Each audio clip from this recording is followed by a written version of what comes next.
ሰላም እንዴት አላችሁ? የኢትዮ ታይምስ ቤተሰቦቻችን ለሰዓቱ የተመረጡ አዳዲስ መረጃዎችን ይዘንላችሁ ቀርበናል። ከመረጃዎቻችን መካከልም በሌተናንት ጀነራል ታደሰ ወረደ የሚመራው የትግራይ ክልል ጊዜያዊ አስተዳደር ዛሬ ባወጣው መግለጫ የትግራይ ሕዝብ ባለፉት 100 ዓመታት ተደጋጋሚ የወረራ ጦርነቶች ማስተናገዱ ተከትሎ ሕዝቡ በሕዝቡና በንብረቱ ላይ ከፍተኛ ኪሳራ እንደደረሰበት ይታወቃል ካለ በኋላ በዚህም ሕዝቡ ለማህበራዊ፣ ኢኮኖሚያዊ፣ ስነልቦናዊና ሌሎች ቀውሶች መዳረጉን አውስቷል። ሙሉ መግለጫውን በዜናችን በዝርዝር እናስደምጣቸዋለን። የሱዳንን ጦርነት ሸሽተው በደባርቅ የሚገኙ 5000 ኢትዮጵያውያን የሰብአዊ እርዳታ እንዲደረግላቸው መጠየቃቸው ተሰምቷል። የምግብ ድጋፍም በዞኑ አቅም መሸፈን እንደማይቻል ታውቋል። ይህ መረጃም በዜናችን በዝርዝር እናስደምጣቸዋለን። ከነዚህ መረጃዎች በተጨማሪ በህገወጥ ማዳበሪያ ግዥና ስርጭት የተሳተፉ ግለሰቦች የህግ ተጠያቂ እንዲሆኑ መደረጋቸውን፣ በአንድ ሳምንት ጊዜ ውስጥ 5 ኢትዮጵያውያን በደቡብ አፍሪካ መገደላቸው፣ ሁሉም ኢትዮጵያዊ በባህር በር ጉዳይ ተመሳሳይ አቋም ሊይዝ ይገባል ሲሉ በውጭ ጉዳይ ሚኒስቴር የዓለም አቀፍ ድንበር ጉዳዮች አስተባባሪ አምባሳደር ኢብራሂም ኢድሪስ መግለጻቸውን፣ እንዲሁም አሜሪካና ዩናይትድ ኪንግደም በሶማሊያ ከፍተኛ የኤሌክትሮኒክ ቪዛ መረጃ ጥሰት እንደሚፈጸም ማስጠንቀቃቸውን የሚሉ መረጃዎችን ይዘንላችሁ ቀርበናል። ዝርዝር መረጃችንን ለማድመጥ ቻናላችንን ሰብስክራይብ በማድረግ የደወል ምልክቷን በመጫንና መረጃውም ለብዙዎች እንዲዳረስ ላይክ በማድረግ እስከ መጨረሻው አብራችሁን ቆዩ።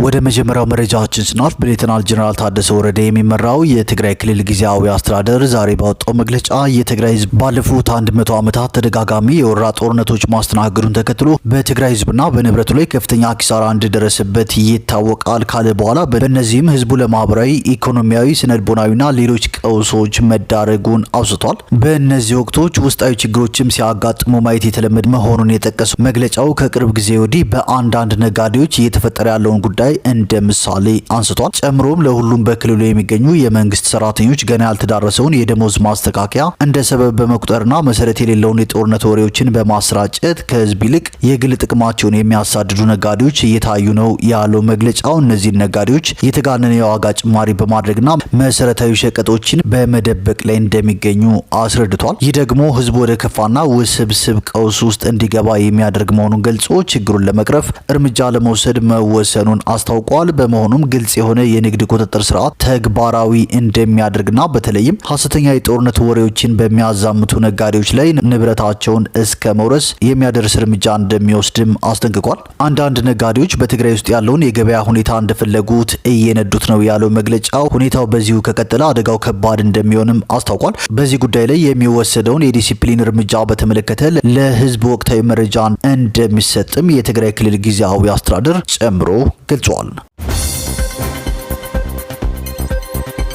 ወደ ቀጣዩ መረጃችን ስናልፍ የሱዳንን ጦርነት ሸሽተው በደባርቅ የሚገኙ 5000 ኢትዮጵያውያን የሰብአዊ እርዳታ እንዲደረግላቸው ጠይቀዋል ሲል ሪፖርተር ዘግቧል። በሱዳን የተፈጠረውን የእርስ በርስ ጦርነት ሸሽተው በሰሜን ጎንደር ዞን ደባርቅ ከተማ በተለያዩ ሁኔታ ላይ የሚገኙ ነዋሪዎች የዓለም ቀይ መስቀል ማህበር ካደረገላቸው የአንድ ጊዜ የሰብአዊ ድጋፍ ውጪ በመንግስት በኩል የተደረገላቸው እርዳታ እንደሌለ በመጥቀስ የሰብአዊ እርዳታ ድጋፍ እንዲደረግላቸው ጠይቀዋል። በደባርቅ ከሱዳን የተመለሱ ዜጎች አስተባባሪ አቶ ፍቅሩ ታደሰ ከሚያዝያ 2015 ዓ.ም ጀምሮ በተከሰተው የሱዳን የእርስ በርስ ጦርነት ሳቢያ በሱዳን ይኖሩ የነበሩ ኢትዮጵያውያን ያፈሩትን ንብረት ትተው በመተማ ከተማ በኩል በማድረግ ወደ ሰሜን ጎንደር የተለያዩ አካባቢዎች መግባታቸውን አሁንም እየገቡ መሆኑንም ጠቅሰው ከ5000 በላይ መሆናቸው የዓለም ቀይ መስቀል ማህበር ለአንድ ጊዜ ካደረገው እርዳታ ውጪ በመንግስት በኩል የተደረገላቸው ምንም አይነት የሰብአዊ ድጋፍ ባለመኖሩ ለችግር መጋለጣቸውንና እርዳታ እንዲደረግላቸው ጠይቀዋል። እንደ አቶ ፍቅሩ ገለጻ ከነዚህ ተመላሽ ዜጎች ውስጥ ከ1500 በላይ የሚሆኑ ለእያንዳንዳቸው አባወራዎች የዓለም ቀይ መስቀል ማህበር ከየካቲት 2017 ዓ.ም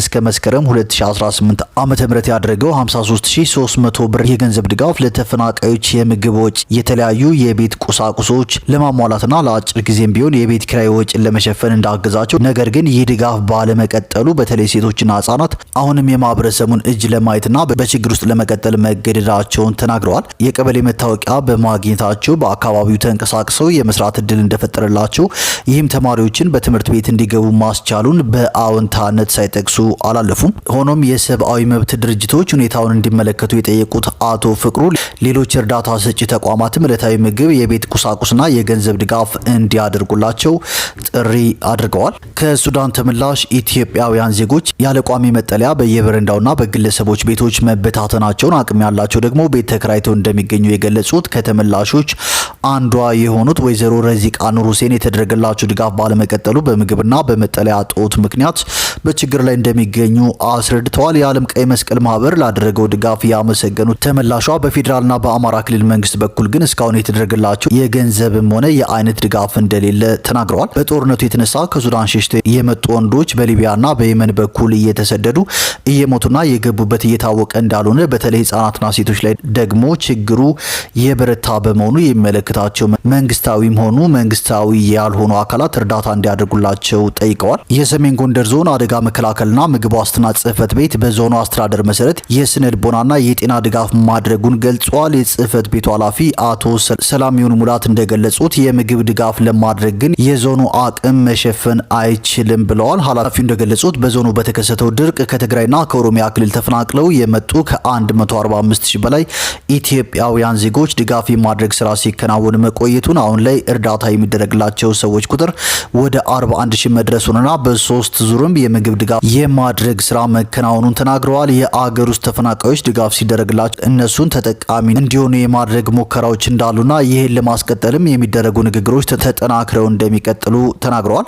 ለእነዚህ ተመላሾች ከአጋር አካላት አስቸኳይ ሰብአዊ ድጋፍ እንዲደረግላቸው ጥያቄ አቅርበው የኢትዮጵያና የዓለም ቀይ መስቀል ማህበር ድጋፍ ማድረጋቸውን ገልጸው ነገር ግን የሚደረገው ድጋፍ ተጠናክሮ አለመቀጠሉን መሰረታዊ የሚባሉ እንደ ምግብ፣ ጊዜያዊ መጠለያ፣ የንጽህና መጠበቂያና የገንዘብ ድጋፍ እንዲደረግላቸው አሳስበዋል። የዞኑ ቀይ መስቀል ማስተባበያ ጽህፈት ቤት ኃላፊ ተወካይ የሆኑት ዶክተር ተፈራ ሰፋ በበኩላቸው የኢትዮጵያ ቀይ መስቀል ማህበር የህይወት አድን ስራ እንጂ የማቋቋም ስራ እንደማይሰራ ገልጸው በዴንማርክ ቀይ መስቀል አማካኝነት በዞኑ የምግብ፣ የአልባሳት፣ የንጽህና መጠበቂያና የስራ እድል ፈጠራ ላይ የሚሰራ ፕሮጀክት እንዳለ ገልጸው 46500 ብር ድጋፍ በመስጠት እንደ ኢሮፒያን አቆጣጠር በ2025 ብቻ ለ220 ሰዎች የስራ እድል መፍጠራቸውን በተያዘው በጀት ዓመት ከዓለም ቀይ መስቀል ማህበር ጋር በመተባበር ደባርቅ ከተማና በዳባት ወረዳ ላይ የሚገኙ ከ1950 በላይ ተፈናቃይና የሱዳን ተመላሽ ዜጎች ጭምር 100 ሚሊዮን የሚያወጣ የአይነትና የገንዘብ ድጋፍ መደረጉን ተናግረዋል። በዞኑ በታላቋ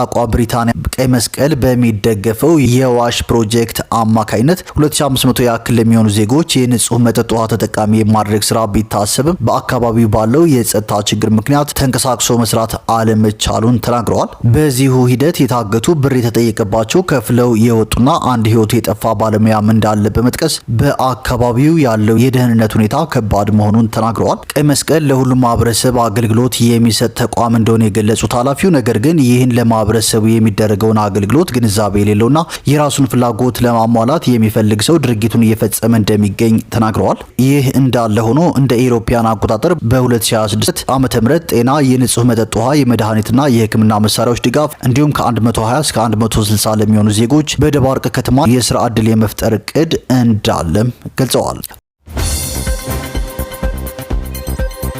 ወደ ቀጣዩ መረጃዎችን ስናልፍ በአንድ ሳምንት ጊዜ ውስጥ 5 ኢትዮጵያውያን መገደላቸውን በደቡብ አፍሪካ የሚኖሩ ኢትዮጵያውያን ገልጸዋል። ከሰሞኑ 2 ጓደኛሞችን ጨምሮ 5 ኢትዮጵያውያን በደቡብ አፍሪካ የተለያዩ ከተሞች በተሰነዘረባቸው ጥቃት ህይወታቸው ማለፉን በደቡብ አፍሪካ የሚኖሩ ኢትዮጵያውያን ተናግረዋል በማለት ይግባ ኢትዮጵያ ዘግቧል። ነዋሪዎቹ እንደሚሉት በተለያዩ ጊዜያት ኢትዮጵያውያን ላይ ያነጣጠረ ጥቃት በታጠቁ ሰዎች ተደጋጋሚ እንደሚፈጸም ተናግረው ይህም የበርካታ ኢትዮጵያውያን ህይወት መቅጠፉን ገልጸዋል። ለደህንነታቸው ሲሉ ማንነታቸውን እንዲገለጽ ያልፈለጉ በደቡብ አፍሪካ የሚኖሩ ኢትዮጵያውያን እንደገለጹት ከ2 ቀናት በፊት በደቡብ አፍሪካ ደርባን ከተማ 2 ኢትዮጵያውያን ጓደኛሞች ማንነታቸው ባልታወቁ ታጣቂዎች መገደላቸውን ተናግረዋል። በተመሳሳይ መልኩ የጆሃንስበርግ ከተማ ነዋሪ የሆነ የ3 ልጆች አባት ከስራ ወደ ቤቱ በሚመለስበት ወቅት በታጠቁ ሰዎች በበርካታ ጥይት ተደብድቦ መገደሉን አስረድተዋል። በሌላ መልኩ አንድን ወጣትና ሌላ ታዳጊ በዚሁ በጆሃንስበርግ ከተማ አቅራቢያ በስራ ቦታ ሱቅ ውስጥ እያሉ በጠራራ ፀሐይ በታጠቁ ሰዎች በጥይት ተደብድበው ተገድለዋል ሲሉ ገልጸዋል። በአገሪቱ በኢትዮጵያውያን ላይ በተደጋጋሚ ጥቃት የሚፈጸም ቢሆንም በፈረንጆች አዲስ ዓመት ዋዜማ ላይ ጎልቶ ይስተዋላልም ብለዋል። በደቡብ አፍሪካ የኢትዮጵያ ማህበረሰብ አመራሮች መካከል የሆኑ አንድ ስማቸው እንዳይገለጽ ያልፈለጉ የመረጃ ምንጭ በተለያዩ ጊዜያት በኢትዮጵያውያን ላይ የሚፈጸመው ጥቃት የበርካቶችን ሕይወት እየቀጠፈ መቆየቱን ተናግረው ከላይ በሟቾች ቁጥር ጉዳይ ግን መረጃ ከመስጠት ተቆጥበዋል ሲል ቲግቫህ ኢትዮጵያ ዘግቧል። ወደ ቀጣዩ መረጃችን ስናልፍ ሁሉም ኢትዮጵያዊ በባህር በር ጉዳይ ተመሳሳይ አቋም ሊይዝ ይገባል ሲሉ በውጭ ጉዳይ ሚኒስቴር የዓለም አቀፍ ድንበር ጉዳዮች አስተባባሪ አምባሳደር ኢብራሂም እንድሪስ ገልጸዋል። ቀደም ሲል በግብጽ የኢትዮጵያ አምባሳደር የናይል ቤዚን ማዕቀፍና የአባይ ግድብ የተደራዳሪ ቡድን አባል፣ በአሁኑ ጊዜ ደግሞ በውጭ ጉዳይ ሚኒስቴር የዓለም አቀፍ ድንበር ጉዳዮች አስተባባሪ አምባሳደር ኢብራሂም እንድሪስ ከውጭ ጉዳይ ፖሊሲ ጋር በተያያዙ ጉዳዮች ሀሳባቸውን አጋርተዋል። አምባሳደሩ በቆይታቸውም የኢትዮጵያ የባህር በር ጥያቄ ዓለም አቀፍ ትኩረት እያገኘ መሆኑን ገልጸዋል። በቀጣይም የኢትዮጵያውያን መብትን ለማስከበርና የባህር በር ጥያቄዋን እውን ለማድረግ በርትተን ልንሰራ ይገባል ብለዋል። በባህር በር ጉዳይ ሁሉም ኢትዮጵያዊ አንድነቱን ማጠናከርና ተመሳሳይ አቋም መያዝ እንደሚገባውም ተናግረዋል። ወደ ቀጣዩ መረጃችን ስናልፍ በሶማሊያ የኤሌክትሮኒክስ ቪዛ ስርዓት ላይ የተፈጸመ ከፍተኛ የመረጃ ጥሰት የአሜሪካ ዜጎችን ጨምሮ የ10 ሺዎች አመልካቾች የግል መረጃዎችን አጋልጦ ሊሆን እንደሚችል በሶማሊያ የሚገኘው የአሜሪካ ኤምባሲ አስጠንቅቋል። ያልታወቁ ጠላፊዎች የሶማሊያ መንግስት የኢቪዛ ስርዓት ዘልቀው በመግባት ቢያንስ ከ35,000 ሰዎች የተገኘን መረጃ አደጋ ላይ ሊጥሉ እንደሚችሉ አሳማኝ መረጃዎች እንደደረሱት ገልጿል። ሐሙስ ዕለት በወጣው የአሜሪካ ኤምባሲ መግለጫ መሰረት በበይነ መረብ ላይ የሚዘዋወሩት ሾልከው የወጡ ሰነዶች ስሞችን፣ ፎቶዎችን፣ የትውልድ ቀንና የጋብቻ ሁኔታን፣ የቤት አድራሻዎችንና ኢሜይሎችን ያካትቱ ናቸው። ይህ የመረጃ ጥሰት ቀጣይነት ያለው ሲሆን ወደ ስርዓቱ የሚያስገቡትን ማንኛውንም የግል መረጃ ሊያጋልጥ ይችላል ስትል ዩናይትድ ኪንግደም ተጓዦችን አስጠንቅቃለች። ወደ ሶማሊያ ለመጓዝ የሚያስፈልገውን የኢቪዛ ከማመልከቶ በፊትም አደጋዎችን ያስቡበት ብላለች። የሶማሊያ ባለስልጣናት ስለ ጥሰቱ አስተያየት አልሰጡም። ነገር ግን መንግስት ይፋዊ ማብራሪያ ሳይሰጥ የቪዛ አገልግሎቱን ከኢቪዛ.gov.ኤስኦ ወደ ኢታስ.gov.ኤስኦ አዘዋውሮታል። የሶማሊያ ኤምባሲ የአንድ ግለሰብ መረጃ የጥሰቱ አካል መሆኑን ማረጋገጥ ባይችልም የሶማሊያ ኢቪዛ ያመለከቱ ግለሰቦች ግን ሊጎዱ ይችላሉ ሲል የአሜሪካ መግለጫ ያሳያል። ቅዳሜ ዕለት የሶማሊያ የውጭ ጉዳይ ሚኒስትር አብድራህማን ዳሂር አደን እንደገና ወደ ሶማሊላንድ የሚጓዝ ማንኛውም ሰው ቪዛውን ሲደርስ ያገኛል ያሉ ሲሆን የሶማሊያ የኤሌክትሮኒክ ቪዛ ስርዓት ደህንነቱ እየተጠበቀ እንዳልሆነ በመግለጽ የሰዎች መረጃ በአክራሪ ቡድኖች እጅ ሊወድቅ እንደሚችልም በድጋሚ አስጠንቅቀዋል። ወደ ቀጣዩ መረጃችን ስናልፍ በህገወጥ ማዳበሪያ ግዥና ስርጭት የተሳተፉ ግለሰቦች የህግ ተጠያቂ እንዲሆኑ መደረጋቸው ተገልጿል።